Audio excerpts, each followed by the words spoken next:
Guitar modes are the most misunderstood concept in playing guitar. I spent 10 years being frustrated by Guitar World articles and Petrucci instructional videos that claim to unlock the neck with 3 note per string scales. We've all heard it explained the same way. If you know the major scale,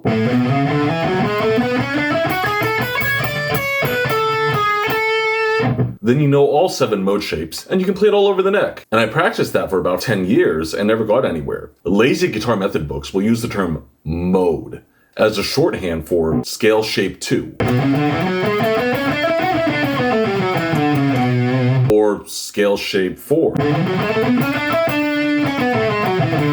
It is admittedly easier to remember a finger pattern using a name than a number, but you'll also fall into the trap thinking that you're playing modally when you're not. Let's start with a mode that's used all the time in goregrind, grindcore, and metal in general. The aeolian mode, also known as the natural minor scale. We'll use the key of A, so there aren't any sharps or flats. The notes go A, B, C, D, E, F, G, and then back to A.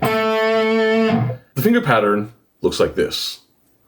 An example of aeolian in grindcore would be the intro to Repulsion's Stench of Burning Death, transposed to the key of A.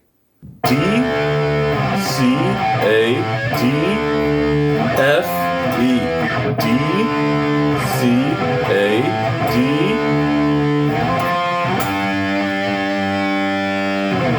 D. Where most guitarists go wrong at this point is they think, okay, I'm in the key of A. If I move my hand up 2 frets, I can play B Locrian, and that means I'm playing modally, because this scale shape is a Locrian scale.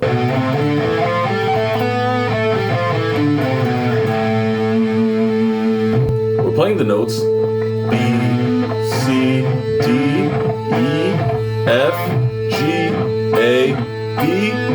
It's the exact same notes as aeolian. No matter how we play this finger pattern forwards or backwards, we're still going to be playing aeolian because our ears are primed to hear that A drone note as the root note. Modes are not finger patterns. If we want to hear the sound of the Locrian mode, we need to play a Locrian.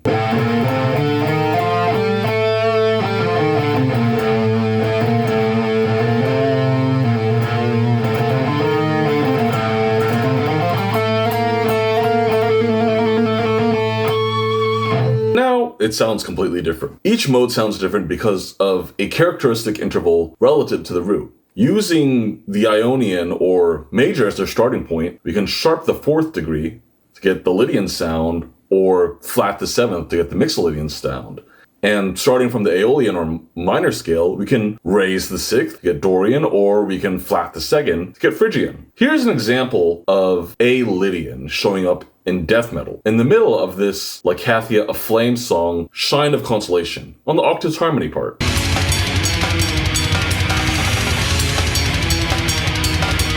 If you want to get better at understanding the fretboard and where all the notes are, I encourage you to practice your 3 note per string scales while paying attention to the root notes. Because for the finger patterns, don't think of them as shape 1,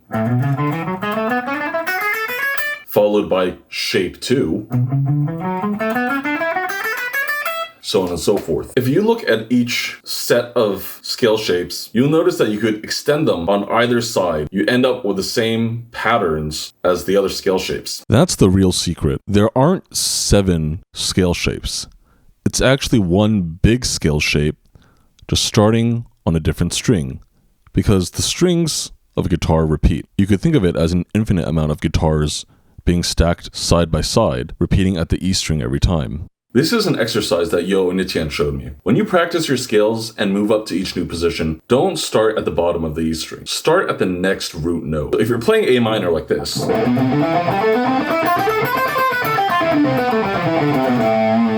and you want to move up to the next position, don't start with your first finger on the E string. Instead, start on the next A.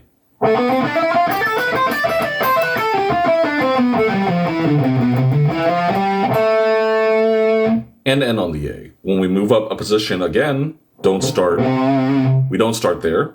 We start on the next A.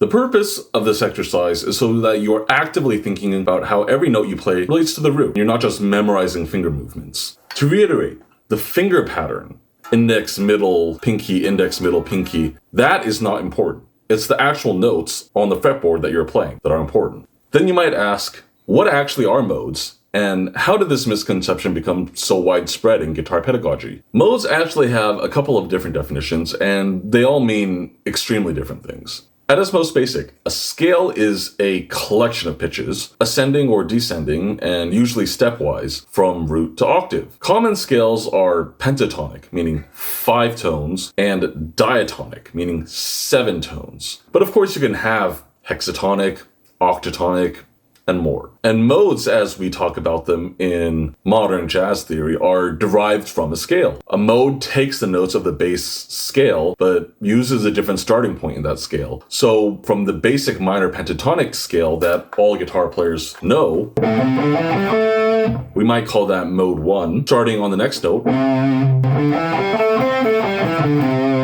we might call that mode 2 of the minor pentatonic scale. So we have 7 modes of the major scale because the major scale has 7 notes in it. We can also build something called synthetic scales by altering one or adding or removing one of the notes of the major scale that doesn't result in one of the traditional 7 modes. And each of those synthetic scales have their own set of modes built on those pitch collections. So what is the practical difference between a scale and a mode? Scales are what we use for something called tonal music, which would basically be the common practice period from the 1600s to the early 1900s. If you take a C major scale, you build chords out of it by taking every third note. Out of C major, you would get C major chord, that's 1.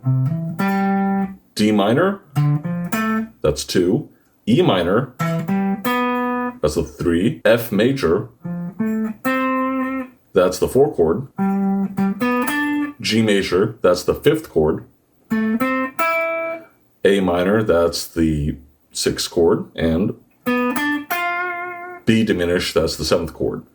Taking us back to C. Each of those chords has what we call a function based on how strongly that chord wants to resolve back to the tonic of C. The 5 chord is called the dominant chord because it wants to resolve strongly back to the tonic.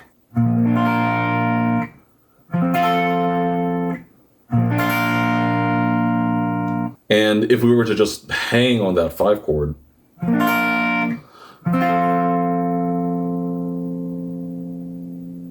it would feel very uncomfortable until we resolve it. That would be called a 5-to-1 cadence, which is considered the strongest one. Now, before the 1600s, Western, European, and Greek musicians thought of pitch collections in a totally alien manner compared to today. So that's way too complicated for us to really go into in this video. But in the mid-20th century, we developed something called modal jazz. Now, previously, jazz tunes had functional chords that wanted to resolve strongly. So in a tune like Autumn Leaves, that might be A minor 7, D7, G major 7, 2, 5, 1, and then going into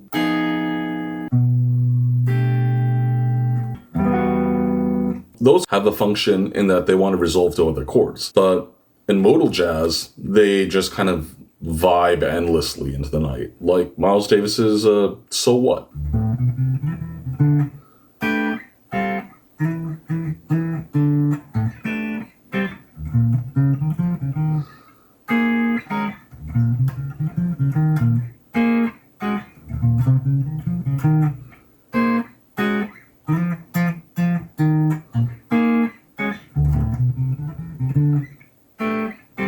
We can just sit on those chords forever because those chords don't actually resolve to anything. The quality of the characteristic notes, natural 6 in D-Dorian, against the root is the point. Not finding clever ways to delay a resolution to a tonic chord before finally resolving that tension. So in gore, grind, and metal in general, really, we should think of it as modal music rather than tonal music because there's no system of functional harmony. There's no hierarchy of chords or pitches that need to strongly resolve to a tonic. We can take a look at this Regurgitate song called Malignant Tumor off Effortless Regurgitation of Bright Red Blood. The riff goes something like...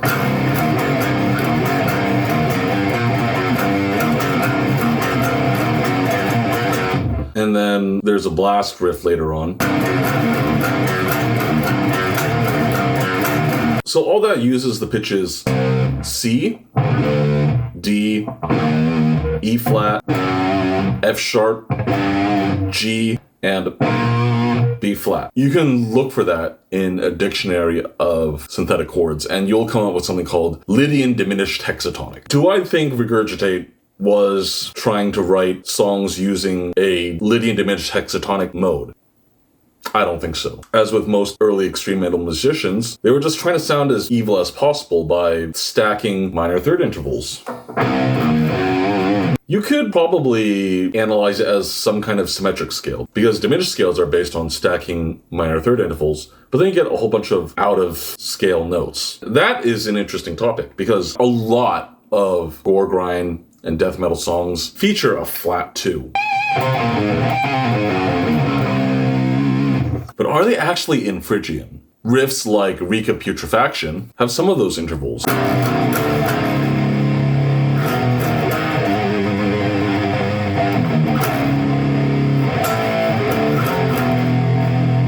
But they also feature a lot of notes that don't neatly fit inside that pitch collection. So next time on Unprofessional Goregrind Music Theory, we'll examine when notes are passing tones or if they're just chromatic. In the meantime, eat ass, blast fast, and peace.